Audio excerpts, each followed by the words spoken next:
সুধী দর্শক সবাইকে আন্তরিক শুভেচ্ছা জানিয়ে শুরু করছি বাংলাদেশ টেলিভিশনের নিয়মিত আয়োজন চিকিৎসা সেবা। আপনাদের সাথে রয়েছে আমি ডাক্তার তানিয়া রহমান মিতুল। দর্শক, আজ আমরা খুব গুরুত্বপূর্ণ একটি বিষয় নিয়ে কথা বলবো রমজানে গর্ভবতী মায়ের স্বাস্থ্যসেবা নিয়ে। আমাদের সাথে এদেশের একজন স্বনামধন্য অধ্যাপক উপস্থিত রয়েছেন। আমাদের সাথেই রয়েছেন অধ্যাপক doctor Farhana Dewan, president OGSB. তিনি অধ্যাপক gynae and obs department Ibne Sina medical college এবং হাসপাতাল, সেই সাথে প্রাক্তন বিভাগীয় প্রধান এবং অধ্যাপক gynae and obs department Shahid Suhrawardy medical college এবং হাসপাতাল। ম্যাডাম, প্রথমে অনুষ্ঠানের পক্ষ থেকে আন্তরিক শুভেচ্ছা জানাচ্ছি। কেমন আছেন? ভালো। ম্যাডাম, আপনারা তো আসলে যেমন অবস নিয়ে কাজ করেন তেমন গাইনি নিয়ে কাজ করেন, তো গর্ভবতী মাদের আপনারা প্রতিদিন দেখছেন। তো রমজানের সময় তাদের কিছু এক্সট্রা কেয়ারের দরকার হয়, সেটা নিয়ে আমরা কথা বলবো। তো তার আগে বলে নিব যে এই যে গর্ভবতী মায়ের আপনাদের কাছে আসছে, আপনারা ট্রাইমেস্টারের কথা বলেন, সেই স্বাস্থ্যসেবাটা যদি প্রথমে একটু বলে দিতেন যে কিভাবে আসলে একজন গর্ভবতী মা স্বাস্থ্যসেবা নেয় আপনাদের কাছ থেকে। গর্ভকালীনে প্রথম কথা আমি বলতে চাই যে ওনাদের যেন নিয়মিত আমাদের কাছে চেক আপে আসেন। কখন আসবেন? যখন মাসিক বন্ধ হবে তখনই চলে আসবেন। একবার মাসিক বন্ধ হলো 5 থেকে 7 দিন অথবা 2 সপ্তাহ অবশ্যই আমাদের কাছে চলে আসবেন। তারপর থেকে আমাদের তত্ত্বাবধানে ওনারা থাকবেন। এবং ট্রাইমেস্টার যেটা তুমি বললে সেটার মানে হলো 3 মাস। একটা ট্রাইমেস্টার মানে 3 মাস। যেহেতু প্রেগনেন্সির সময়কাল 9 মাস, আমরা এটাকে যদি 3 মাস 3 মাস করে 3 ভাগ করি, তাহলে এই সেবাটা আমরা যদি বুঝে ওইভাবে নেওয়া হয় এবং ওগুলা আমরা যদি তাদেরকে বুঝিয়ে বলি তাদের জন্য সুবিধা হয়। দ্বিতীয় কথা হলো যে অনেক চেঞ্জও আসে এবং অনেক ইনভেস্টিগেশনেরও প্রয়োজন হয়, যেটা ডে ওয়ানে নাও লাগতে পারে। কিন্তু যখন প্রথম 3 মাস অতিক্রম করলো, সেটার জন্য কিছু পরীক্ষা নিরীক্ষার প্রয়োজন হয়, শেষের দিকে অন্যরকম কিছু পরীক্ষার প্রয়োজন হতে পারে, বাড়তি কিছু পরীক্ষার প্রয়োজন হতে পারে, সেগুলো আমাদের বলতে হয়। আর এবং সবচেয়ে বড় কথা হলো যখন প্রেগনেন্সি আগাচ্ছে সে কেমন ফিল করে। প্রথম 3 মাস কিন্তু একটু খারাপই লাগে, অনেক সময় বমি হয়, অনেক বেশি বমি হয়, অনেকের ভমিটিং, অনেকে দেখা যায় যে খুবই সিক হন ভমিটিংয়ের জন্য। এবং তাছাড়া দেখা যায় যে ওজন বরং কমেই যায়, বাড়াতে দূরে থাক তার ওজন কমেও যেতে পারে। কিন্তু সবচেয়ে বেস্ট ভালো লাগার সময় হচ্ছে মাঝখানে 3 মাস, কারণ ওই সময় তার প্রথম 3 মাসের বমি ভাবটা থাকে না, মাথা ঘোরানি অল্প থাকে, ওটাও অত কমে যায়, তখন সে খুব গুড ফিল করে। এবং যারা কাজ করেন তাদেরকে অনেক সময় তাদের যে বেশি অসুস্থতার জন্য প্রথম 3 মাসে তারা না কাজে যেতে পারেন, মাঝখানে 3 মাস তারা খুব কমফোর্টেবলি কাজ করতে পারেন। কিন্তু শেষের দিকে এসে আবার কিছু কিছু সমস্যা থাকে। আমরা কিন্তু সাধারণ প্রেগনেন্সির নর্মাল একটা প্রেগনেন্সির কথাই বলছি, আমরা কিন্তু কোনো অসুস্থতার কথা বলছি না। শেষের দিকে যেটা হয়, বারবার টয়লেটে যেতে হয়, বাচ্চাটা আস্তে আস্তে বড় হয়ে যেতে থাকে, তখন বাচ্চার মুভমেন্টের সমস্যা থাকতে পারে। বাচ্চা বড় হয়ে যাওয়ার জন্য দেখা যায় মা মুভমেন্ট একটু কম ফিল করতে পারে। তাছাড়া বাচ্চার নানা প্রবলেম থাকতেও পারে, বাচ্চার পজিশনে প্রবলেম থাকতে পারে, আর ঘন ঘন ইউরিন পাস করার জন্য একটা আর্জ হয়। সব কিছু মিলিয়ে শেষের দিকে বিশেষ করে কিছুটা অসুস্থ ভাব থাকতেও পারে। তো ম্যাডামের কাছে এবার জানতে চাইবো, এই যে ম্যাডাম রমজান, আপনি তো ম্যাডাম বললেন যে প্রথম মাসে খুব একটু কষ্ট, তো সবার আবার এটা প্রশ্নও থাকে যে আমি কি রোজাটা করতে পারবো কিনা। আপনাদের কাছে ম্যাডাম এই প্রশ্নটা অবশ্যই থাকে, তো সেই বিষয়ে কি ম্যাডাম কিছু বলবেন? প্রথম কথা হলো, আমি এতক্ষণ কিন্তু একটা নর্মাল প্রেগনেন্সি সম্বন্ধে বলছিলাম, চেঞ্জেস সম্বন্ধে, কিন্তু আমাদের মনে রাখতে হবে অসুখ তারই হচ্ছে, সে নর্মাল থাকলেও হচ্ছে, প্রেগনেন্ট থাকলেও হচ্ছে, তাই না? একটা মহিলা যখন সিক হয়, তার যদি ডায়াবেটিস হয়, তার যদি ব্লাড প্রেশার থাকে, তার যদি থাইরয়েডের প্রবলেম থাকে, তার যদি অ্যাজমার সমস্যা থাকে, সবই তো তারই হচ্ছে। এখন এইটার জন্য যেটা সমস্যা হতে পারে সেটা হলো যে যখন রোজার প্রশ্নটা আসে, তখনই প্রশ্নটা আসে সে কি সুস্থ নাকি সে অসুস্থ। 2 নম্বর কথা, এটা প্রেগনেন্সি কোন সময় সম্বন্ধে আমরা বলছি। আমি অলরেডি একটা আইডিয়া দিয়েছি যে প্রথম 3 মাস, শেষে 3 মাসে সমস্যা হতেও পারে, মাঝখানে 3 মাসে ভালো লাগে। তাহলে রোজাটা কোন ট্রাইমেস্টারে সে আমাদের কাছে আসলো, সে রোজা রাখতে চাচ্ছে। এটা 3 নম্বর কথা হলো যে রোজা রাখার পরে সে কিভাবে রোজাটাকে নিতে পারছে, সে কীভাবে ফিল করছে। যদি আমরা সার্বিকভাবে এই কয়টা জিনিস চিন্তা করতে পারি, তাহলে কিন্তু রোজার সময় অনেকটা দেখা যাবে যে রাখবে কি রাখবে না এটাও আমরা বলে দিতে পারবো। রাখার পরে সে কেমন লাগে সে নিজেও বলতে পারবে যে হ্যাঁ আমার ভালোই লাগছে, আবার বলবে যে না আমি রাখতে পারছি না। এটা কিন্তু সম্পূর্ণ তার উপর। এবং এখানে কিন্তু ম্যাডাম ধর্মীয়ভাবে শিথিলতা আছে, তিনি পরবর্তীকালে রাখতে না করলে তিনি কিন্তু রোজাগুলো করে দিতে পারবেন। ম্যাডাম যেটা বলছিলেন যে প্রথম ট্রাইমেস্টারে আসে, সেকেন্ড ট্রাইমেস্টারে, তো আপনারা তো কিছু চেক আপ করে থাকেন, কিছু টেস্ট করে থাকেন, তো খাবার দাবারের জন্য কিছু বলে থাকেন, তো যিনি রোজা করবেন তিনি আসলে কিভাবে খাবার দাবারগুলো খাবেন? আমরা যেটা খাই, আমরা কিন্তু ইফতারের সময় যে অনেক ভাজা পোড়া খাই, এটা কিন্তু অ্যাভয়েড তো আমরাও করব, ওরা তো করবেই। ওরা রোজা যারা রাখবে তারা কিন্তু এত কি বলবো বুট বড়া যেগুলোতে গ্যাসের ভাব হতে পারে, কারণ আমরা কিন্তু জানি যে প্রেগনেন্সিতে গ্যাস অনেক বেশি ভাব হয়, কারণ হচ্ছে যে ওষুধ খাওয়ার পরেও হয়, তারপরে যখন ইউটাসটা আস্তে আস্তে বড় হতে থাকে এটা কিন্তু স্টামাককে পুশ করে, স্টামাকের জায়গাও কমে যায়, একটু খেলে আশপাশ লাগে, এর গ্যাসের ভাব হয়। এটার জন্য যেটা করতে হবে, একটা মহিলা যদি আমার কাছে প্রেগনেন্সি নিয়ে আসে এবং রোজার কথা জিজ্ঞেস করে, আমরা কি কালকেই একজন আমাকে জিজ্ঞেস করেছে, তা আমরা প্রথমে জানবো তার আগে তাকে চেক আপ করে নিয়ে জেনে নিব যে তার অন্য কোনো সমস্যা আছে কিনা। অনেকে আছে যে একদম ভালো সুস্থ, কোনো অসুবিধা নেই, তার জাস্ট প্রেগনেন্সি হলো 9 সপ্তাহ 10 সপ্তাহ এরকম হতে পারে, বা 3 মাস হতে পারে, অথবা 8 মাসও হতে পারে। তখন আমি দেখবো যে তার অন্য কোনো সমস্যা আছে। যদি আমি দেখি তার অন্য কোনো সমস্যা নেই, তখন আমি নর্মাল প্রেগনেন্সি চেক আপে থাকবো, তার ব্লাড করব, তার হিমোগ্লোবিন করব, ইউরিন করব, আলট্রাসোনোগ্রাফি করব, সব করে দেখার চেষ্টা করব তার সব কিছু ভালো আছে কিনা। এরপরে আসে যে তার যদি কোনো অসুখ আগের থেকে থাকে। অনেকে আছে ডায়াবেটিস আছে, ডায়াবেটিস আবার দু রকম আছে, কেউ শুধু ডায়েটে ভালো চিকিৎসা মানে চলে, আর কারো আছে ইনসুলিন। তো ইনসুলিন যারা নেন তাদের আবার দু রকম আছে, কম ইনসুলিনেই চলে যাচ্ছে 8, 4.4 তাদের কন্ট্রোলে থাকছে, আবার অনেকে 20, 25, 40 পর্যন্ত রিকোয়ারমেন্ট। যত প্রেগনেন্সি বাড়ে তাদের ডায়াবেটিসের ইনসুলিনের রিকোয়ারমেন্ট বাড়ে। আরেকটা হতে পারে যে যারা থাইরয়েডের প্রবলেম, তাদেরও কিন্তু থাইরয়েডের চিকিৎসা চলছে। আর প্রেশারের কথা তো, প্রেশার তো সবচেয়ে মানে গুরুত্বপূর্ণ একটা অসুখ যেটা প্রেগনেন্সিতে হয়, কারণ এই যে ডায়াবেটিস প্রেশার এই দুটো অসুখই কিন্তু দেখা যায় যে প্রেগনেন্সি মাঝামাঝি থেকে শুরু হচ্ছে, প্রথম দিকে নেই, মাঝামাঝি। তা আমরা কারো যদি একবার প্রেগনেন্সিতে প্রেশারে, আমরা কিন্তু মাথায় রাখবো যে তারা সেই দেশে বলে আমার আগের প্রেগনেন্সিতে প্রেশার ছিল, তাহলে ধরেই নিতে হবে এবার প্রেগনেন্সি হওয়ার একটা সম্ভাবনা আছে। অসুস্থ কি সেটা আমার আগে জানতে হবে, তারপরে আমরা জানবো কি অসুখ।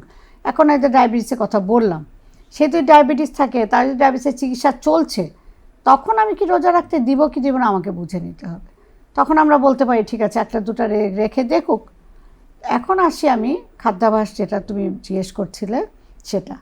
তো খাওয়ার ব্যাপারে প্রথম কথা হলো তাকে অনেক বেশি ফ্রুটস ভেজিটেবলস খেতে হবে, কিন্তু নিউট্রিশিয়াস খাবারও তো তাকে খেতে হবে, তাকে প্রোটিন খেতে হবে, তাকে ফ্যাট কিছু অংশ খেতে হবে, কিন্তু কার্বোহাইড্রেটটা কিছুটা হলেও অ্যাভয়েড করতে হবে।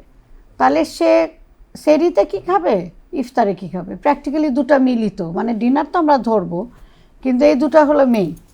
সেরিতে সে কী খাবে, সেরিতে সে কোনো ঝাল ভাজা জিনিস খাবে না, সে ইফতারের মতোই সে কোনো রান্না খাবার যতটা পারে অ্যাভয়েড করবে, বেশি করে তাকে ভেজিটেবল খেতে হবে, মানে বেশি কুকড খাবার অ্যাভয়েড করবে, বেশি করে ভেজিটেবলস খাবে। ফ্রুটস যদি রাতে ভালো লাগে খাবে, নাহলে ভেজিটেবলস নাটস খেতে বলে, বাদাম টাদাম খেতে পারে, এগুলা খাবে। পানি তো প্রচুর খাবেই আগে পরে, ইফতারের সময় সেরির সময় বসে তার সব পানি খাবে না, এইটুক টাইমের মধ্যে যা টাইম তার সেরি থেকে ইফতার সে তো পানি খাবেই, এটা হলো তার সেরির খাওয়া। যখন দিনের বেলা পার হয়ে গেল, এখন আসলো ইফতারের টাইম, ইফতারের টাইমে সে তার নর্মাল খাবার খাবে, ফ্রুটস খাবে, জুস খাবে, এগুলো খাবে, মানে শরবত তো খাবে, কিন্তু অন্যান্য জিনিস থাকে যেগুলো তার পেটে অ্যাবজর্ব হতে, হজম হতে ইজি হবে, এরকম ধরনের খাবার তাকে ইফতারের সময় খেতে হবে। ম্যাডাম, এই সময় দেখা যায় যে মায়েরা কোষ্ঠকাঠিন্যে খুব ভুগে থাকেন, তো সেই জন্য আপনারা কি ধরনের অ্যাডভাইস করে দিয়ে থাকেন? কোষ্ঠকাঠিন্য তো আলাদা কিছু বলি না, আমরা ল্যাক্সেটিভ যেমন ইসবগুলো ভুসিটা আমরা বেশি পছন্দ করি, একটা ন্যাচারাল জিনিস, সেটাতে না হলে প্রথমে হলো তার ডায়েট হ্যাবিট। যেমন সে যদি একটু ভেজিটেবলস বেশি খায়, সে যদি একটু কলাটা একটু পেকে গেছে এরকম ধরনের কলা খায়, তারপরে দুধ খায়, এগুলাতে কিন্তু স্টুল পাস করার কথা। যাদের কনস্টিটিউশনালি অনেকের কনস্টিপেশন থাকে তাদের জন্য তো আমাদেরকে অ্যাডভাইস দিতে হয়, ওষুধ দিতে হয়, তখন তাদেরকে আমরা নর্মালি বলি, যদি ইসবগুলো ভুসিতে তার না হয় তখন আমরা তাকে ল্যাক্সেটিভ দিতে বলবো। সুন্দর ম্যাডাম, বলছিলেন যে ডায়াবেটিসের কথা, তো ডায়াবেটিস যখন এরকম রোগীরা আপনাদের কাছে আসে, তাদের মানে ব্লাড সুগারটা কন্ট্রোল না, তাদেরকে আপনারা কী ধরনের অ্যাডভাইস দেন, কী ধরনের ম্যানেজমেন্ট দেন? ব্লাড সুগারটা কন্ট্রোল না হলে আমরা তো ব্লাড সুগার প্রথমে আমরা আগে তার প্যাটার্নটা দেখবো যে কখন তার ব্লাড সুগারটা বাড়ে। অনেকের আছে সকালে বেশি হয়ে যায়, তাহলে রাতের ডোজ রাতে দিতে হবে। আমি আগেই বলেছি যে 70%, 75% পর্যন্ত ডায়াবেটিসের ডায়েটে কন্ট্রোল হয়ে যায়। ফুড হ্যাবিট, তারপরে লাইফস্টাইল মডিফিকেশন বলি আমরা, খাদ্যাভ্যাস, খাওয়াটা টাইম মতো খাওয়া, রেস্টটা টাইম মতো নেওয়া, এগুলো করলে অনেক সময় দেখা যায় যে তাকে যদি আমরা স্পেসিফিক বলে দিই যে কার্বোহাইড্রেট, ফ্যাট, আমাদের খাবারের মধ্যে কার্বোহাইড্রেট মানে যেটা শর্করা বলে, ফ্যাট আর প্রোটিন 3টা ভাগ আছে। এখন আমি যদি কাউকে বলি যে তুমি প্রোটিন খাও, খাবে, সে তো বুঝবে না, তাকে আমার বলে দিতে হবে সে কী খাবে। তাহলে নাস্তা, এটা যদি আমি রোজার মাস বাদ দিয়ে চিন্তা করি, নাস্তার সময় সে কী খাবে, তারপরে তার যে ক্যালোরি রিকোয়ারমেন্ট, ক্যালোরি কিন্তু ভাগ করা আছে। প্রেগনেন্সিতে 2200 কিলো ক্যালোরি, তারপরে হচ্ছে যে নর্মাল অ্যাডাল্টের 2200 কিলো ক্যালোরি, প্রেগনেন্সিতে 500 বেশি, 300 বেশি, ল্যাকটেশনে মানে ব্রেস্ট ফিডিংয়ের সময় আরও 200 বেশি। তাহলে ব্রেস্ট ফিডিংয়ের সময় তাকে 500 কিলো ক্যালোরি বেশি নিতে হবে। এইটা আমরা ভাগ করে দেবো। তার মধ্যে তার ভাতের পরিমাণ যতটুকু থাকবে সেটার তুলনায় তার ফ্রুটসের, ভেজিটেবলের পরিমাণ একটু বেশি থাকবে। তার সাথে সে একটু ডাল খাবে, তার সাথে সে যেমন মাছ মাংস ডেইলি খাবে না, মাছ যদি একদিন সপ্তাহে 2 দিন মাছ খাবে বা 3 দিন মাছ খাবে, 3 দিন মাংস খাবে, এরকম করে সে খাবে। ম্যাডাম, এই যে ডায়াবেটিসের পেশেন্ট, তার ডেলিভারিটা কেমন হবে? জানি অনেকেই ভয় পান, আপনাদের কাছে প্রশ্নও করেন যে ডায়াবেটিস থাকলে প্রেগনেন্সিতে নর্মাল ডেলিভারি হবে কিনা, সেই বিষয়গুলো ম্যাডাম যদি তুলে ধরতেন। ডায়াবেটিসের আরেকটু পিছনে বলে নেই যে ডায়াবেটিস যখন ডায়েটে কন্ট্রোল হয়েই গেল তখন কিন্তু তাকে আমরা ওষুধ দিচ্ছি না, কিন্তু যাদের ডায়েটে কন্ট্রোল হয়নি তাদেরকে কিন্তু আমরা ওষুধ দিব। এখন মেটফরমিন বলে একটা ওষুধ আছে, অনেকে কিন্তু বাচ্চা চাচ্ছে না, বা পিসিও একটু মোটা যেসব মেয়েরা থাকে তাদের পিসিওর জন্য যখন আমরা মেটফরমিন দিয়ে থাকি মাসিক নিয়মিত করার জন্য, ওই মেটফরমিন কিন্তু ওরাল ডায়াবেটিক হিসেবে কাজ করতে পারে। ওটা একটা ওরাল ডায়াবেটিকও বটে, এই জন্য ওটা কিন্তু সে ওরাল ডায়াবেটিসের জন্য তাকে কন্টিনিউ করতে পারি। এটা ছাড়া আরও যে মুখে খাওয়ার ডায়াবেটিসের ওষুধ ওগুলা কিন্তু দেওয়া যাবে না। তাহলে কি করতে হবে, যদি ডায়েটে কন্ট্রোল না হয় সরাসরি ইনসুলিনে সুইচ করতে হবে, এটা মনে রাখতে হবে। এখন তোমার প্রশ্নটা ছিল যে ডেলিভারি কেমন হবে, এটা নির্ভর করে। যাদের ডায়াবেটিস খুব ভালো কন্ট্রোল, যাদের বয়স কম, অন্য কোনো সমস্যা নেই, তাদের কিন্তু আমরা ডেট পর্যন্ত যেতে পারি এবং নর্মাল ডেলিভারিও সম্ভব। কিন্তু নর্মাল ডেলিভারির সময় ব্লাড সুগারটা খুব স্ট্রিক্টলি মেনটেন করতে হবে। তার ব্লাড সুগারটা একটু পরপর আমরা ফিঙ্গার দিয়ে দেখতে পারি। তা যদি কোনো কারণে তাকে স্যালাইন দিতে হয়, নর্মাল ডেলিভারিতে আমরা স্যালাইন দিই না, কোনো কারণে স্যালাইন দিতে হয়, সেই স্যালাইনের মধ্যে কিন্তু ইনসুলিনটা নিউট্রালাইজ ডোজ দিয়ে দিতে হবে এবং ডেলিভারিটা খুব ক্লোজলি মনিটর করতে হবে। ডেলিভারির চেয়ে বেশি ইম্পর্টেন্ট, তার বেশি ইম্পর্টেন্ট না, পাশাপাশি তার লেবারটাও মনিটর করব। কারণ আমরা জানি ডেলিভারি ব্যথা উঠলো আর বাচ্চা হলো না, তো এটা তো কয়েক ঘন্টা লাগে, ওই সময়ের মধ্যে যাতে তার ব্লাড সুগারটা কন্ট্রোলে থাকে। আর যদি সিজারিয়ানের প্রয়োজন হয় তখন কিন্তু আমরা ওই স্যালাইন, যেহেতু সে না খেয়ে থাকবে, সকালের ইনসুলিন ডোজ সে পাবে না, কিন্তু স্যালাইনের মধ্যে আমরা নিউট্রালাইজিং ডোজ বলে, মানে স্যালাইনের মধ্যে গ্লুকোজ থাকলে সেটাকে আবার নিউট্রালাইজ করতে হয়। তারপরে তাকে সিজারিয়ানের পরেও তাকে ডোজটা অ্যাডজাস্ট করে দিতে হবে। মনে রাখতে হবে অনেকের কিন্তু ব্লাড সুগার কমে যায়, ডেলিভারির পরপর ব্লাড সুগারটা কমে যায়, তখন কিন্তু খেয়াল করতে হবে যে ইনসুলিন নাও লাগতে পারে। তো ম্যাডাম একটা কথা কিন্তু সবসময় বলেন, খুব পছন্দ করেন, প্রি কনসেপশনাল কাউন্সিলিং নিয়ে কথা বলেন। ম্যাডাম, এই থাইরয়েডের প্রবলেমটা যদি থাকে, একটা নর্মাল মার কত থাকবে, একটা প্রেগনেন্ট মার ক্ষেত্রে আপনারা কত রাখতে চান, সেই বিষয়গুলো ম্যাডাম যদি একটু আমাদের দর্শকদেরকে সচেতন করতেন। ডায়াবেটিসও তাই, থাইরয়েডও তাই, যে কারো যদি প্রেগনেন্সিতে হুট করে প্রেগনেন্সি হয়ে গেল, সে জানেই না তার থাইরয়েড লেভেল, আমরা পরীক্ষা করে দেখলাম 8, 9, 10, তাহলে কিন্তু তার বাচ্চার জন্মগত ত্রুটি হওয়ার একটা সুযোগ থাকে, রিস্ক থাকে। আর জন্মগত ত্রুটি কখন হয়, 5 থেকে 10 সপ্তাহের মধ্যে সব অর্গানগুলো বাচ্চাদের ডেভেলপ করে, কিন্তু 5 সপ্তাহ তো মানুষ টেরই পায় না। পিরিয়ড মিস করে 5 সপ্তাহে অনেক কম মানুষই আমাদের কাছে আসে, অনেক কম প্রেগনেন্ট মহিলাই আসে, তারা আসে 6 সপ্তাহ 7 সপ্তাহ, মানে ডেট পাওয়ার 2-3 সপ্তাহ পরে আসে। তো এইটা একটা রিস্কি জিনিস। তো তুমি যদি আমাকে বলো এটার পরিত্রাণ কি, এটা আমি বলতে পারবো না। সে যদি রেগুলার একটা চেক আপে থাকে সে জানবে, নাহলে সে জানবে না। চেক আপে যদি সে আসে, একটা কাপল যদি এসে বলে যে আমি বাচ্চা নিতে চাই, কি করব, মানে এটা হলো একটা ড্রিম সিচুয়েশন বাংলাদেশের জন্য, কিন্তু এটা হচ্ছে এখন ড্রিমটা আস্তে আস্তে রিয়ালিটি হচ্ছে। মানুষ এখন ইন্টারনেটের কারণেই হোক আর সোশ্যাল মিডিয়ার জন্যই হোক, এখন সবাই জানে যে প্রেগনেন্সি নেওয়ার আগে জেনে নিতে হবে, অনেকেই জানে। তারপর আমি মনে করি অত আসে না, আরও আসা উচিত। তো এটা গেল থাইরয়েডের ব্যাপারে, যে সে থাইরয়েডের পরীক্ষাগুলো করে, মানে থাইরয়েড তার আছে কিনা জেনে নিলে সে যদি প্রেগনেন্সি নেয় তাহলে আর কোনো সমস্যা নেই। প্রেগনেন্সির অবস্থায় তাকে থাইরয়েডের ওষুধ কন্টিনিউ করতে হবে। যত প্রেগনেন্সি আগাবে তত থাইরয়েডের ওষুধের রিকোয়ারমেন্ট বাড়তে পারে। তুমি লেভেলটা জানতে চেয়েছো, লেভেলটা হচ্ছে নর্মালি 0.4 থেকে 4.5 ইন্টারন্যাশনাল ইউনিট। এখন এইটা প্রেগনেন্সিতে কম রাখতে হয়, কারণ প্রেগনেন্সিতে বেশি রাখলে তখন এটা আনকন্ট্রোল হয়ে যায়, তখন বাচ্চার সমস্যা হতে পারে। এবং প্রেগনেন্সির 3 ভাগে যদি আমি বলি, ফার্স্ট ট্রাইমেস্টারে 2.5 থাকবে এইটা, সেকেন্ড ট্রাইমেস্টারে থাকবে আরেকটু কম, থার্ড ট্রাইমেস্টারে একটু বেশি থাকতে পারে। এটা হলো আমাদের হিসাবটা থাকতে হবে। তার মানে কেউ যদি আমার কাছে প্রেগনেন্সি নিয়ে আসে, আমি যখন ব্লাড সুগার দেখি, যদি দেখি এটা 4, এটা যদি ওর রেঞ্জের মধ্যে আছে, ওর জন্য কিন্তু এটা বেশি, তাহলে বলতে হবে তখন আমি অবশ্য একটা জিনিস করি, আমি নিজে চিকিৎসা করি না, আমি এন্ডোক্রিন ডক্টরের কাছে পাঠাই, আমাদের এন্ডোক্রিনের যে কলিগরা আছে ওনাদের কাছে পাঠাই, ওনারা তখন অ্যাডজাস্ট করে তখন ওষুধ দিয়ে দেয়। খুব সুন্দর ম্যাডাম, আপনি কিন্তু হাইপার টেনশনের কথা বলছিলেন এবং বলছিলেন যে প্রেগনেন্সিতে এই বিষয়টা নিয়ে খুবই চিন্তিত থাকেন মানে অভিযান যারা আছেন তারা।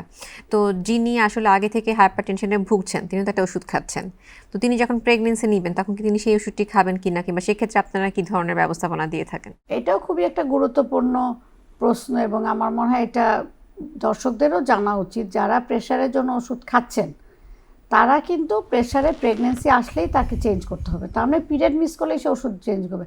আরও ভালো হয় প্রেগনেন্সি আসার আগে সেই জন্য ওষুধেই চলে যায়, কিন্তু কখন কোন মাসে প্রেগনেন্সি হবে এটা তো আমরা কেউ জানি না। এর জন্য সে যেমন এসি ইনহিবিটার বলে একটা ওষুধ আছে, ওগুলো খাওয়া যাবে না। তারপরে যে আমরা অ্যালফা মিথাইল ডোপা, এটা আমরা খুব প্রেফার করি, এবং এটার সাথে ল্যাবেটোরাল বলে একটা ওষুধ আছে, এটা খুবই সেফ, এটা আমরা প্রেগনেন্সিতে দিই। ম্যাডাম, এই যে আপনারা বলছেন যে প্রেগনেন্সিতে প্রেশারটা কন্ট্রোল করা এত বেশি ইম্পর্ট্যান্ট, কেন, কি ধরনের কমপ্লিকেশন ডেভেলপ করতে পারে? প্রেগনেন্সিতে যে প্রেশার, আমি আবার একটু আগে বলেছিলাম যে প্রেগনেন্সিতে প্রেশার দুরকম হয়, কারো আগে থেকে থাকে, কারো প্রেগনেন্সিতে হয়। প্রেগনেন্সিতে হয় 5 মাস পরে। তো 5 মাস পরে যখন হয় তখন কিন্তু আমরা কেন চিন্তা করি, অনেকের আছে যে প্রেশার ওষুধে কন্ট্রোল হতে চাই না, মানে যতই ওষুধ দিই প্রেশার কন্ট্রোল হতে চাচ্ছে না। আর কিছু মানুষ আছে সারা প্রেগনেন্সি চেক আপ করেনি, তারা আসলো খিঁচুনি নিয়ে, মানে খিঁচুনি কিন্তু প্রেগনেন্সিতে প্রেশারের জন্যই হতে পারে। তারপরে সে আসলো, সে কাউকে ডাক্তারকে জানি খিঁচুনি ইক্লাম্পসিয়া যাকে বলা হয়, কখন হবে, প্রেশার কন্ট্রোল না হলে হবে। তার মানে কেউ যদি আমাদের কাছে, এই জন্য তুমি যে বারবার বলছো, আমি বারবার বলছি যে চেক আপের গুরুত্বটা কী, রেগুলার চেক আপ করলে ওই জিনিসগুলো আমরা কন্ট্রোলে নিয়ে আসতে পারি, তখন কিন্তু ফার্দার কমপ্লিকেশনটা আর হয়। এবার জানতে চাইবো যে এই যে ম্যাডাম খিচুনির কথা আমরা শুনে থাকি, এক্লাম্পসিয়া, সেটা কিনা প্রেগন্যান্সিতে হয়ে থাকে এবং মাতৃ মৃত্যুর অন্যতম প্রধান কারণ, সেই বিষয়ে কি ম্যাডাম কিছু বলবেন? এক্লাম্পসিয়ার কথা বলছিলাম যে এক্লাম্পসিয়া আসলে হুট করে হয় না, প্রেশারটা বাড়ে, প্রেশার থেকে বাড়তে বাড়তে এক্লাম্পসিয়া আসে। এক্লাম্পসিয়া মানে খিঁচুনি, প্রেগনেন্সিতে খিঁচুনি। তো এই এক্লাম্পসিয়ার জন্য আসলে মাতৃমৃত্যু হতে পারে যদি সে আমাদের কাছে না আসে, যদি সে বাসায় বসে থাকে। আমাদের কাছে আসলে ইনশাল্লাহ আমরা বাঁচাতে পারি, আমরা তাকে ওষুধ দেই, তাকে ইঞ্জেকশন দেই। যদি দেখি খিঁচুনি খুব কমছে না, সেই ক্ষেত্রে আমরা অনেক সময় ডেলিভারিও কুইকলি করে ফেলি। আর একবার খিঁচুনি হলে, আমরা কি এক্লাম্পসিয়া হলে আমরা কিন্তু 6 থেকে 8 ঘন্টার মধ্যেই ডেলিভারিটার ব্যবস্থা করে ফেলি। খুব সুন্দর বলেছেন ম্যাডাম। একটা বিষয় ম্যাডাম সবসময় খুব কথা বলেন, সেটা হচ্ছে জন্ম নিয়ন্ত্রণ। তো আমরা তো প্রেগনেন্সি নিয়ে কথা বলছি, কিন্তু বাচ্চাটা যখন ডেলিভারি হয়ে গেল অনেকেই কিন্তু কোনো ব্যবস্থা নেন না, আবার দেখা যায় হুট করে প্রেগনেন্সি হয়ে বসে, অনেক ধরনের জটিলতা হয় সেখান থেকে। তো ম্যাডাম কি একটু বলবেন যে আসলে কি ধরনের কন্ট্রাসেপশন একটা বাচ্চা ডেলিভারি হওয়ার পরে ব্রেস্টফিডিং মাদারদেরকে আপনি দিচ্ছেন? আমি যদি একটু পিছনে যাই, আমরা যদি অনেক কনসিয়াস থাকি, আমরা যারা ডেলিভারি করাচ্ছি, আর গর্ভবতী মাদেরকে আমি দোষ দিব না, কারণ সে আমার কাছে এসেছে, দায়িত্বটা আমার। তাহলে তাকে যদি কন্ট্রাসেপটিভ অ্যাডভাইস সম্বন্ধে আমি বলতে চাই, আমি কিন্তু প্ল্যানিংটা আগেই করে ফেলবো। তুমি যে বলছো বাচ্চার পরে, আমি একটু পিছনে যেতে যাচ্ছি। সে যদি আমার কাছে রেগুলার চেক আপে থাকে, তাহলে আমি জানবো যে সে কোন পদ্ধতি নিবে। এটা নির্ভর করে তার বয়সের উপরে, তার বাচ্চা কজন আছে তার উপরে, তার আর নিতে চাই কি না তার উপরে। যদি দেখা যায় যে তার বয়স মাত্র 25 বছর, তার এটা প্রথম প্রেগনেন্সি, আমরা চাবো না যে এক্ষুনি আরেকটা বাচ্চা হোক, সে একটু গ্যাপ দেখ না, সে 3-4 বছরের গ্যাপ দিতেই পারে। কিন্তু যার বয়স 35 বছর, সে প্রথম বাচ্চা নিয়েছে, আমরা চাবো যে আরেকটা বাচ্চা নিলে সে নিয়ে নেক। এটার জন্য পদ্ধতিটা ডিপেন্ড করে, এবং যেটা যার একটা বাচ্চা অনেক দিনের জন্য চাচ্ছে না, তাকেও আমরা দিতে পারি যে কপারটি কিন্তু এখন মানে দীর্ঘমেয়াদী হতে পারে, স্বল্পমেয়াদীও দেওয়া যেতে পারে। দীর্ঘমেয়াদীর মধ্যে আমরা যদি জ্বরের মধ্যে কপারটি দিয়ে দিই ডেলিভারির পর, তাহলে কিন্তু 5-6 বছরের জন্য সে কন্ট্রোলে, অথবা ইমপ্ল্যান্ট বলে একটা জিনিস আছে হাতে দেওয়া হয়, এটা দেওয়া যেতে পারে। এই দুটো পদ্ধতি ছাড়া সে নেয় নাই, আমরা ডেলিভারির সময় দেইনি। তখন কিন্তু ডেলিভারির পরে যেমন ইমপ্ল্যান্ট যেটা বললাম, ছোট ছোট রড আছে, 3 বছরের জন্য 2 বছরের জন্য দেওয়া যেতে পারে, অথবা আমরা তাকে ইনজেকশন দিতে পারি। ইনজেকশন কিন্তু 3 মাসের জন্য নিতে পারে। আর কেউ যদি বলে আমি 3 মাস ইনজেকশন নিব না, তখন আমরা তাকে ট্যাবলেটও দিতে পারি। ম্যাডাম এত সুন্দর করে বুঝিয়ে বলছেন। তো ম্যাডাম তো ওজিএসবি প্রেসিডেন্ট হিসেবে কাজ করছেন এবং খুবই স্ট্রং একটা সোসাইটি সংগঠন কাজ করছে বাংলাদেশে। তো ম্যাডাম এই যে গর্ভবতী মায়েদের স্বাস্থ্যসেবা নিয়ে আপনারা আসলে কি ধরনের স্বপ্ন দেখেন? আমরা দেখি স্বপ্ন যে সবাইকে আমরা আমাদের তত্ত্বাবধানে নিতে পারবো, চেক আপের আন্ডারে আনতে পারবো, সবার স্বাস্থ্য সুরক্ষা ইনশিওর করতে পারবো। এবং দেখা গিয়েছে যে এখনও বাড়িতে 35% মাদের ডেলিভারি হচ্ছে। ওনারাও আমাদের কাছে আসবেন। আমরা জানি আমাদের পার্শ্ববর্তী দেশে যেমন শ্রীলঙ্কার মতো দেশে কিন্তু 100% ইনস্টিটিউশনাল ডেলিভারি। কারণ ইনস্টিটিউশনাল ডেলিভারি হলে কন্ট্রোলটা আমাদের হাতে থাকে। ওনাদের স্বাভাবিক প্রসবও আমরা করাতে পারি, ওনাদের সিজারিয়ানের প্রয়োজন হলেও আমরা করতে পারি, ওনাদের যদি কোনো কমপ্লিকেশন হয় সেটাও আমরা সময় মতো ম্যানেজ করতে পারি। কারণ আমরা কিন্তু কমপ্লিকেশন যেমন খিঁচুনি নিয়ে কথা বলছি, ব্লিডিংও কিন্তু একটা কমপ্লিকেশন। ডেলিভারির পরে যে ব্লিডিং হয়, পোস্টপার্টাম হেমোরেজ আমরা বলি, এটার জন্য কিন্তু অনেক মারা যান এখনও আমাদের দেশে। শুধু আমাদের দেশে না, এই সাউথ ইস্ট এশিয়ান রিজনেও কিন্তু সেম প্রবলেম। যা আমাদের আশেপাশে দেশেও কিন্তু একই সমস্যা, যে পিপিএইচ কন্ট্রোল মানে ডেলিভারির পরে এই ডেলিভারির পরে যে ব্লিডিংটা, এটা কিন্তু আমরা প্রসব পরবর্তী রক্তক্ষরণ যেটাকে বাংলায় বলে, এই প্রসব পরবর্তী রক্তক্ষরণটা কিন্তু কন্ট্রোল করা যাচ্ছে না এবং দেখা যাচ্ছে যে মাটা তখন মারা যেতে পারে। তো এটার জন্য তো আমাদের ইনস্টিটিউশনে ডেলিভারিটা দরকার। অনেক ধন্যবাদ ম্যাডাম আপনাকে। পরিশেষে এসে দর্শকদের উদ্দেশ্যে কিছু বলার জন্য অনুরোধ করব। দর্শকদের আমি একটা কথাই বলবো যে আমরা স্বাভাবিকভাবে প্রেগনেন্সি আগাক, রোজা রাখি, যেটাই করি, আমার নিজের সুস্থ থাকতে হবে। ডক্টর তানিয়া কিন্তু মাঝখানে একটা কথা বলেছিলেন যে আমাকে কি রোজা রাখতেই হবে। রিলিজনে কিন্তু এরকম বলা নেই রোজা রাখতেই হবে। সুস্থ থাকলে আমি রোজা রাখবো। কিন্তু কেউ যদি প্রেগনেন্ট অবস্থা অসুস্থ থাকে, অথবা এত বমি হচ্ছে, তার ইলেকট্রোলাইট কমে গেছে, শরীর থেকে লবণ কমে গেছে, সে মাথা তুলে বসতে পারছে না, দাঁড়াতে পারছে না, তাহলে তো দরকার নেই। সেই রোজাগুলো পরেও সুস্থ হয়ে রাখতে পারবে। প্রেগনেন্সিতে সে নিজে সুস্থ থাকবে, তার গর্ভস্থ শিশু সুস্থ থাকবে, শিশুটা সুন্দর করে বেড়ে উঠবে। এর জন্য রোজা রাখবো কি রাখবো না, এটা সম্পূর্ণ নিজের শরীরের উপরে। এখন রোজা ছাড়া যদি আমি কথা বলে শেষ করি, রোজা ছাড়া যে নর্মালভাবে যারা প্রেগনেন্ট হচ্ছেন সবাই আমাদের কাছে আসবেন, আমাদের কাছে চেক আপে থাকবেন এবং আমরাই ইনশিওর করব যে আপনি আপনার বাচ্চা ভালো আছে। অনেক ধন্যবাদ ম্যাডাম আপনাকে। আশা করছি আজকে আলোচনা থেকে দর্শকরা উপকৃত হয়েছেন এবং অবশ্যই সচেতন হবেন। শুধু দর্শক, আমরা যেটা জানলাম যে এই রোজায় একজন গর্ভবতী মা রোজা করতে পারবেন যদি তিনি সম্পূর্ণরূপে সুস্থ থাকেন। যদি কোনো কমপ্লিকেশন ডেভেলপ করে তাহলে অবশ্যই তিনি একজন গাইনোকোলজিস্টের পরামর্শ নেবেন এবং সেই অনুসারে তার ম্যানেজমেন্ট হবে। আশা করছি সকলেই সুস্থ থাকবেন এবং সুন্দর রোজা করবেন। আজ এই পর্যন্তই, আবারও দেখা হবে নতুন কোনো স্বাস্থ্যের তথ্য নিয়ে। সেই পর্যন্ত সবাই খুব ভালো থাকুন, বাংলাদেশ টেলিভিশনের সাথেই থাকুন। আল্লাহ হাফেজ।